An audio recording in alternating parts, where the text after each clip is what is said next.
Alhamdulillah wassalatu wassalamu ala rasulillah wa ala alihi wa sahbihi wa man wala amma ba'adu yan uwa masu kallo da sauraron mu assalamu alaikum wa rahmatullahi wa barakatuh.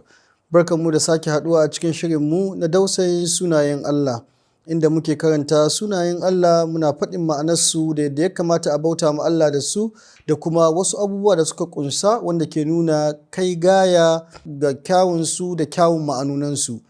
A shirin da ya wuce shiri na 5 mun fara maganar sunan Allah Allahu. Yau kuma wannan shine shiri na 6 kuma insha Allah za mu yi magana game da sunan Allah Allahu ci gaba daga inda muka tsaya. Allahu kamar da muka faɗi jiya shine mafi girman sunaye. Mun tsaya inda Ibn al-Qayyim yake cewa sunayen Allah gaba ɗaya suna komawa ne ƙasan sunayen Allah guda uku. Allahu da Ar-Rabbu da Ar-Rahman. Duk siffofi, duk sunayen da ke nuna uluhiyya suna ƙasan Allahu ne. Duk sunayen da ke nuna rububiyya suna ƙasan Ar-Rabbu ne.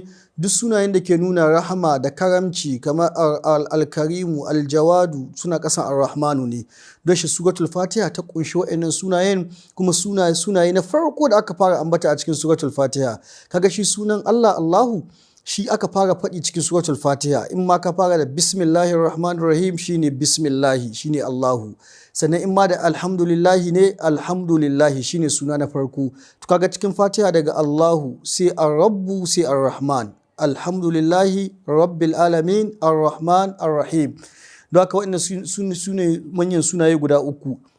Allahu kamar yadda muka faɗi shine mafi girman sunaye. Wasu yawa da cikin malamai suna cewa shine Ismullahi al-A'zam, shine mafi girman sunan Allah wanda in ka roki Allah da shi yana karɓa ma idan ka kira shi yana ansa maka.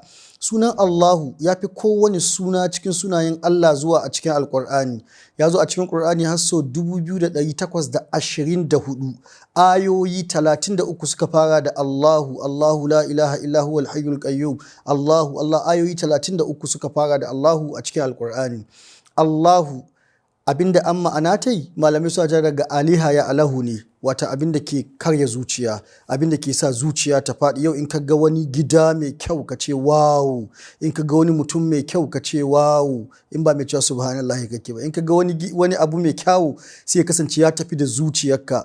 To abinda an ma'ana Allahu abinda shi kaɗai yake tafiya da zuciyarka, don shi Allah ce la ilaha illallahu, watan babu abinda zuciya take karya ma har in bauta mai in ba Allah ba. Shine Allah ya ce alhakumut takathur, yawan tara dukiya shi alhakum, shi ya zama kamar ilahu ɗinku ya jaye muku hankali.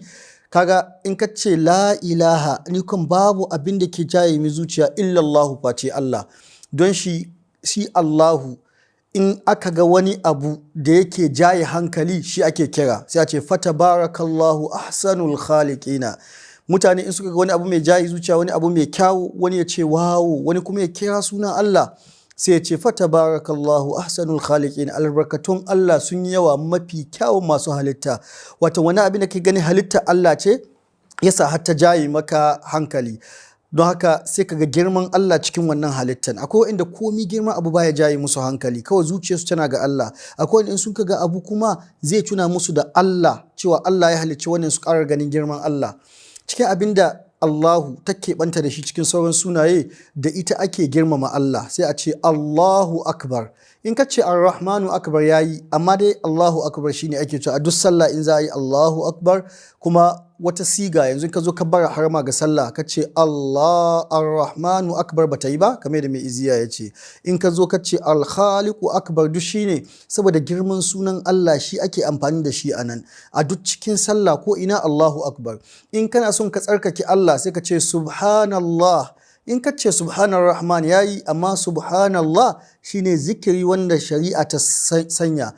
In kana son ka yi hauƙala sai ka ce la haula wala quwwata illa billah. In ka ce la haula wala quwwata illa birrahman ma'ana ta fita, amma dai Allahu shi ake amfani da shi. In ka zo wajen hamdala za ka yi godiya sai ka ce alhamdu sai ka ce lillah. In ka ce alhamdu lil khaliq yayi ma'ana, amma dai abinda kalimar shari'a ta sa shine alhamdulillah. In ka zo wajen hasbala sai ka ce hasbiyallahu la ilaha illahu alaihi tawakkaltu, Allah ya ishe ni. Watan duk aka zo wajen nau'in girmamawa shari'ar musulunci ta sa a yi amfani da sunan Allahu. don haka mai da muka faɗi sunan Allahu shine abin da ke jaye hankali. Don haka kai in ka ce la ilaha illallah kanin babu abin da ke jaye min hankali har in bauta mai, babu abin da ya kai har ya jaye ni daga Allah.